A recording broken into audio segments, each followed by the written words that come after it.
This film was made to tell you there's going to be a new medical school at Mount Sinai Hospital. And more than a new medical school, it will be a new kind of medical school designed to turn out a new kind of doctor. The idea behind the new Mount Sinai Medical School has already begun to attract attention among doctors and educators everywhere. This is Dr. Milton Eisenhower on the left, president of Johns Hopkins University, talking with Dr. Martin Steinberg, the director of Mount Sinai Hospital. Dr. Eisenhower has expressed a deep interest in the new medical school and is on his way to a meeting with 5 of the key men who are making the Mount Sinai idea into something real. Well, how are you? Nice to see you again. He will be talking with Dr. Hans Popper, the director of the Department of Pathology and acting dean and professor of pathology of the new medical school. Dr. Allan Kark, the director of the Department of Surgery and the professor of surgery. Dr. Alexander Gutman, the director of the Department of Medicine and professor of medicine. Dr. Ralph Kaufman, the director of the Department of Psychiatry and professor of psychiatry. And Dr. Horace Hodes, the director of pediatrics and professor of pediatrics. You are invited too.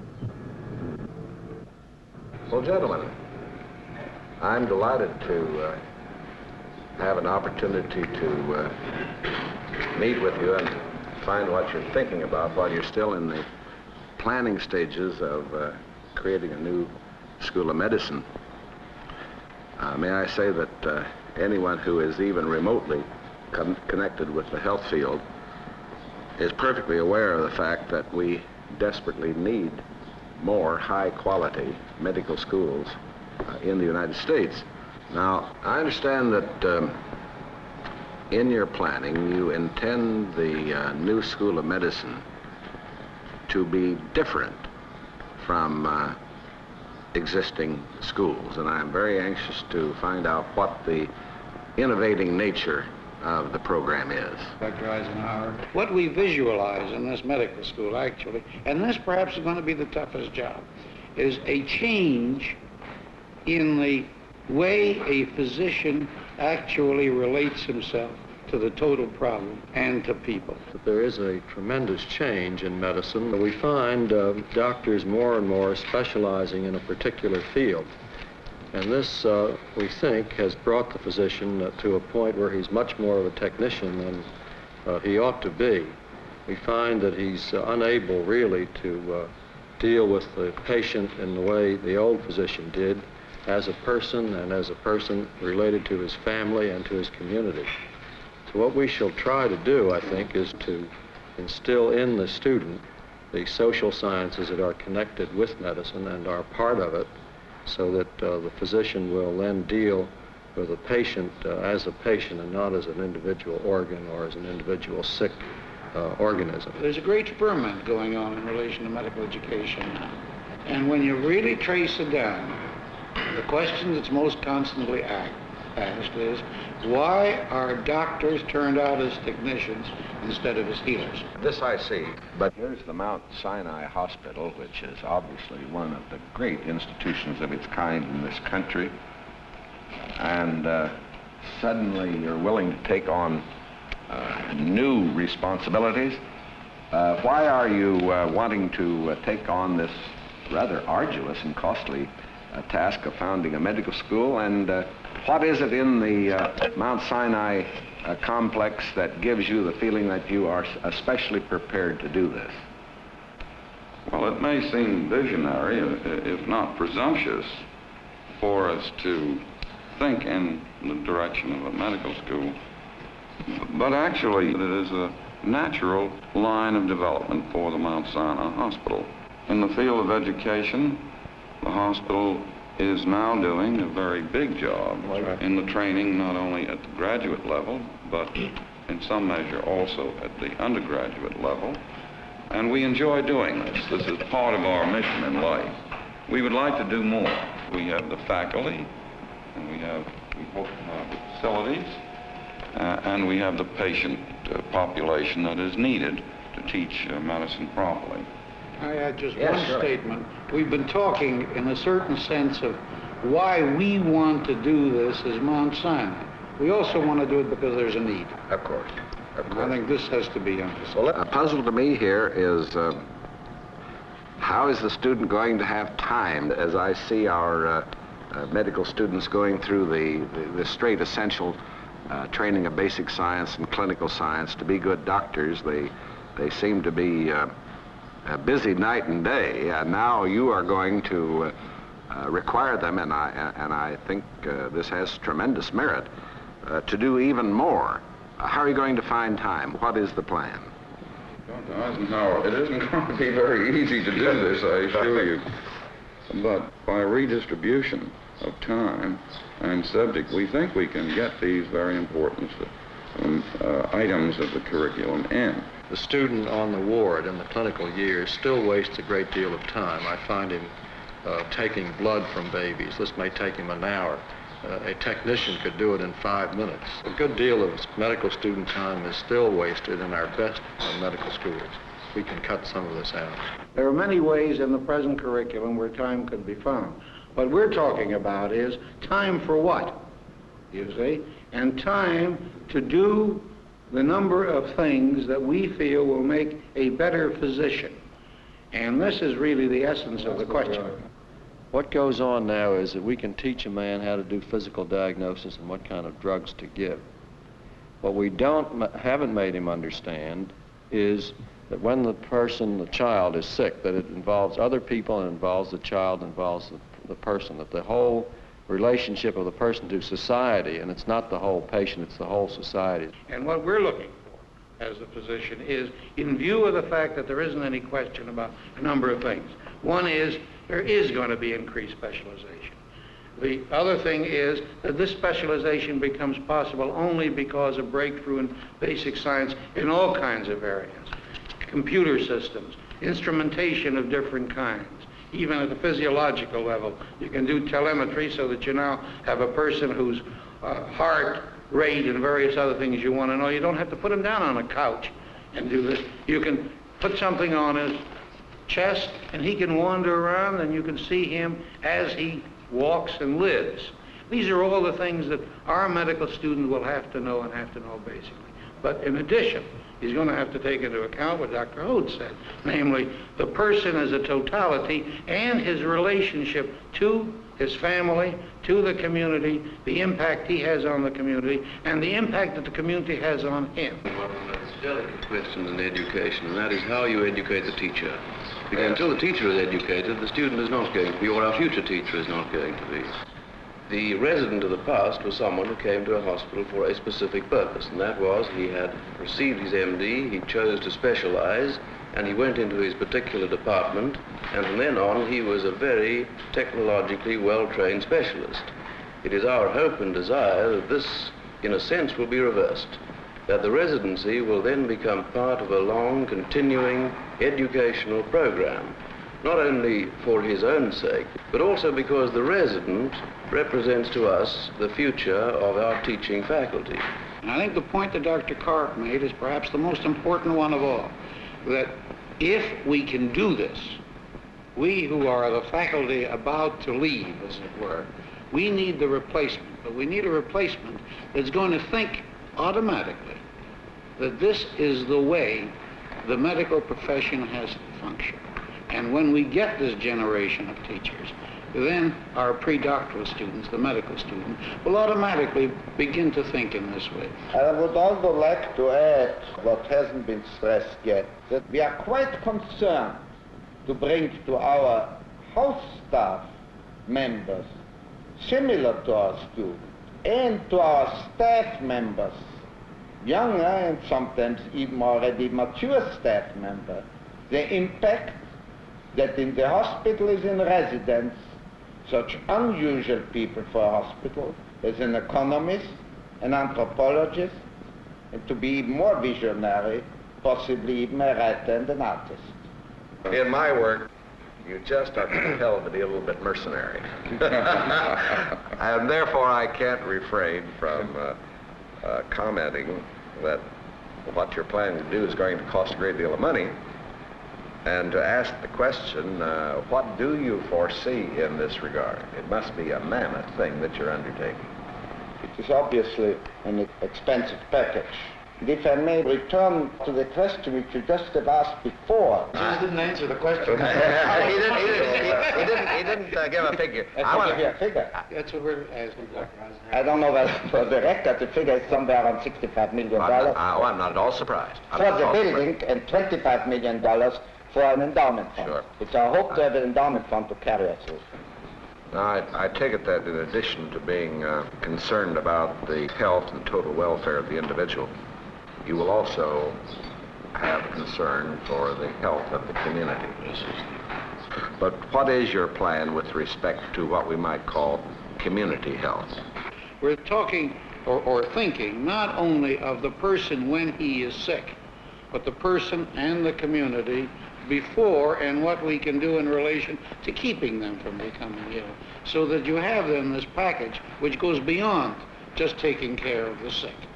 And this, I think, relates to the changing function of a hospital as such, in relation to the community. And I think this becomes tremendously important. Now, what we're interested in, Dr. Eisenhower, I think, is what is it that we can do in relation to the future of American medicine in the education and training, not just the training, of health personnel to the last quarter of the 20th century and the beginning of the 21st century. But in your initial question, I think has to be answered, we're interested in the community in terms of the total health and illness aspect. Your question has even broader impact because really it strikes at what I think our educational philosophy is, which really is to open up all departments at as integrated a level as possible. Very to good. Open up the hospital to the community. Good. To take a specific example in surgery in which I am most interested, we have the problems of nutrition as much as the pediatrician, as much as the medical men. What we're hoping to do is to integrate ourselves, surgically speaking, with rehabilitation, with nutritional problems, with all the broad aspects of community health, which we, when we see our patients, return them to this community and have at present, unfortunately, little contact with. It's at this level we hope really to upgrade ourselves professionally in terms of their problems, not specifically surgically, but in the broadest aspects of what they do day by day. I would like to carry your thinking even beyond the hospital. This is an amazing age in which we live. Human knowledge today is developing at a logarithmic rate. For thousands of years, a total defense system was good for 500 years. At the beginning of this century, it was good for 50 years. Today, it's good only for 5 years, and the main elements in the whole system are obsolete by the time they come off the production line. And while that's a dramatic example, the same thing is happening in all fields of human knowledge. And no matter how good a job we in education do today with the students while they're with us, there is the danger that they will be obsolete in 5 or 6 or 10 years. And I feel very strongly that medical schools have a very serious responsibility of helping keep the practicing physicians all up to date. Now, may I just ask, are you thinking in these terms too? We do this in several ways. The physicians who work in our clinics, for example, are shall I say, forced or obligated, for just this very reason that you have in mind, are obligated to attend quite regularly certain major conferences that we have in various departments in the hospital. In fact, there's hardly an hour in the day in this hospital when some conference or other teaching exercise is not taking place, to which all physicians are invited. Yes. So we are constantly endeavoring to bring modern medicine to physicians all over the world. And with a medical school, we think we can do an even better job. This is continuing medical education. All through life. All through life. Yes. The one aspect of this world where people are people who never will become obsolete. We want a man to be more than a technician. We want him to be a member of a profession. And this is what our real goal is. Now, I have just one final question, and it's an important and very large question. There's nothing so certain in this modern age as rapid change of every description. The nature of society is changing, education is changing, industry is changing. The whole future of the nation is going to be perhaps different from what it's been, and medicine is going to change. Now, how do you, as far ahead as you can see, do you see the nature of medicine, of medical practice in the future? And do you feel that the plans that you are now making will prepare both the institution and the individuals to meet these future conditions? Well, Dr. Eisenhower, I think this is one of the great reasons for starting a medical school here with the facilities we have and starting afresh. We're quite aware that of the changes that you're speaking about, and what we are afraid will happen in medicine unless something is done is that we will end up with superb technicians and not really good physicians. We don't want to say that Mount Sinai has come out with something that nobody else has thought about. We've come out with a concept which a great many people have thought about, some in bits and pieces. We want to synthesize this. Now, if we can demonstrate that this kind of job can be done, then we hope that other schools and institutions and facilities will take a look at us and be able to do similar things. What we are trying to do is to build into the curriculum some provisions for broadening the outlook of the physician. We would like him to be aware every minute of the social and personal relations of the patient that he's dealing with, of the family and other aspects of his life, which must be taken into account when anyone does treat a patient in what we think is the proper manner. Now, we don't want to give the idea that Mount Sinai has come down from Mount Sinai with everything on the tablets, you see? But what we do want to say is this is something that medicine has been talking about.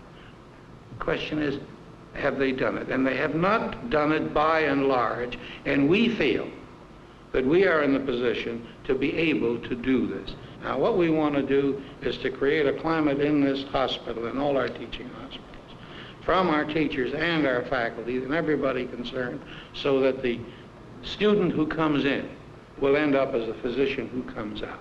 The other thing we want to emphasize is that medical education really is not 4 years in the medical school. It starts in kindergarten and ends with the eulogy that the man has when he dies. It's a continuing process. And the internship and the residency, all of this is part and parcel of it. And the kind of climate you have in a teaching institution is going to determine the kind of person who is going to be turned out from it. This, I think, is essentially what we're talking about in this Mount Sinai concept. And this is why we feel that this medical school has not a different mission only, but a different potential for doing and carrying out that mission. Well, gentlemen, I just want to say to you what a pleasure it's been for me to come here and to learn about your plans. And I not only wish you every success professionally, but returning to my mercenary spirit, I hope that the community quickly gives you the resources that you need in order that you can put this plan into effect right away. Thank you very much. Thank you, sir. Medicine now stands on the threshold of advances in health scarcely dreamed of a decade or two ago. Tomorrow's doctor will have to be a new kind of doctor, trained not merely in new techniques, but by completely new teaching concepts. And precisely because of the added stress that will be put on specialization, he will have to balance his vastly expanded medical knowledge and skills with a deeper, fuller social understanding of his patient. He will have to treat him as a whole person, and not, as Dr. Hodes said, as a series of biological reactions that have gone wrong. He will have to treat him as a patient whose well-being is closely related to the health of his family and his community. It will take a new kind of medical school to turn out doctors like this, a school whose curriculum has been developed and oriented toward this specific end. With your help, such a school, the Mount Sinai School of Medicine, will now become a reality. And your life and the lives of your children will become the richer for it.